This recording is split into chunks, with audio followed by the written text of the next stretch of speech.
Alors, ce que nous allons faire d'abord, c'est que nous allons commencer par transformer cette équation pour obtenir quelque chose de remarquable, quelque chose que nous connaissons dans notre manière de travailler.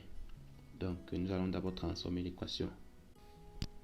Donc, nous remarquons bien que 16 puissance x, c'est 4 au carré de tout puissance x, plus 4 puissance x fois 5 puissance x, ce qui est égal à 5 puissance x le tout au carré.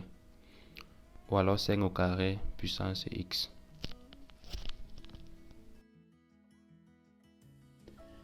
Alors comme vous voyez, comme vous le constatez, nous avons divisé toute l'équation par 5 puissance x le tout au carré. Dans chaque membre de l'équation, nous avons divisé par 5 puissance x le tout au carré. Donc en divisant chaque élément par 5 puissance x le tout au carré, on obtient cette réduction-ci. On a 4 puissance x divisé par 5 puissance x le tout au carré, puisque dans l'étape qui précède, dans cette étape-ci, nous constatons que les deux éléments-ci sont élevés au carré. Donc on peut prendre directement les deux, le tout ça élevé au carré. Et sur ce membre-ci là, on a 5 puissance x divisé par 5 puissance x au carré. Donc on peut simplifier 5 puissance x. Ça va rester 4 puissance x divisé par 5 puissance x. Et c'est ça qu'on obtient ici. Et maintenant 5 puissance x au carré divisé par 5 puissance x au carré, ça nous donne simplement 1. Donc c'est ça qu'on obtient ici.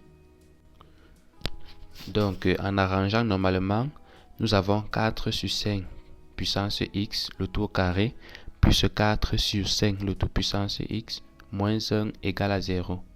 Alors on remarque que on a affaire à une équation du second degré et on sait tous comment résoudre une équation du second degré. Nous allons appliquer la formule du discriminant. Donc avant d'appliquer la formule du discriminant que nous connaissons tous, il est judicieux de faire un changement de variable pour pouvoir transporter moins d'éléments. Donc nous avons posé grand x égale à 4 sur 5 le tout puissance x pour pouvoir porter moins d'éléments, pour pouvoir simplifier l'équation.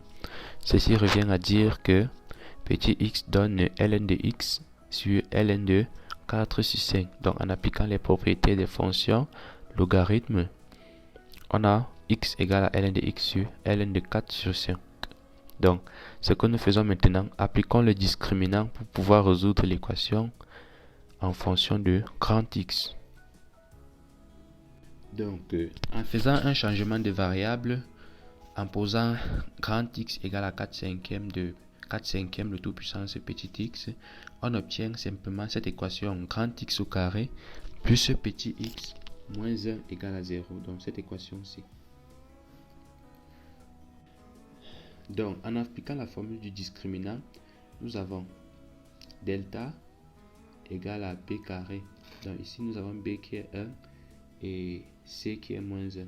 Donc, on a delta égale à b carré moins 4 fois a fois c. Donc, delta nous donne 5. Alors, grand x1 égale à moins 1 moins racine de 5 sur 5 et x2 égale à racine de 5 moins 1 sur 5. Donc, ayant déjà les deux solutions, grand x1 et grand x2, nous allons nous rappeler du changement de variable que nous avons fait tout à l'heure. On a dit d'abord que, si vous vous rappelez bien, on avait posé grand x égale à ceci, ce qui entraîne à dire que petit x égale à ln de grand x divisé par ln de 4 cinquièmes. Alors, en revenant sur ce changement de variable, en obtenant petit x comme ceci, on va prendre pour grand x égale à ceci, donc en utilisant grand x1, on obtient cela, s égale à l'ensemble vide. Pourquoi? Parce que en remplaçant x ici, la fonction ln d'un nombre négatif n'existe pas. Donc ln de x, pour que ln de x existe, il faut que grand x soit supérieur à 0. Or nous voyons ici bien que grand x1 est inférieur à 0. Donc, S pour grand x égale à moins 1 moins racine de 5 sur 5. S égale à l'ensemble vide car grand x est inférieur à 0. Alors, pour la deuxième solution, pour grand x égale à racine de 5 moins 1 sur 5, qui est ceci, on remplace simplement grand X par sa valeur dans l'expression du changement de variable, ce qui nous donne petit x égale à ln2 racine de 5 moins 1 sur 5 divisé par ln2 4 sur 5. Donc nous avons bien l'ensemble de solutions dans R qui nous donne S égale à ce singleton-ci, le singleton petit x. Donc c'est tout pour cette équation qui semblait être musclée. Cette équation qui semblait être musclée, nous l'avons résolue en quelques étapes, en moins de 3 minutes, à l'aide du changement de variable. Abonnez-vous à la chaîne si vous avez aimé la vidéo et likez aussi la vidéo.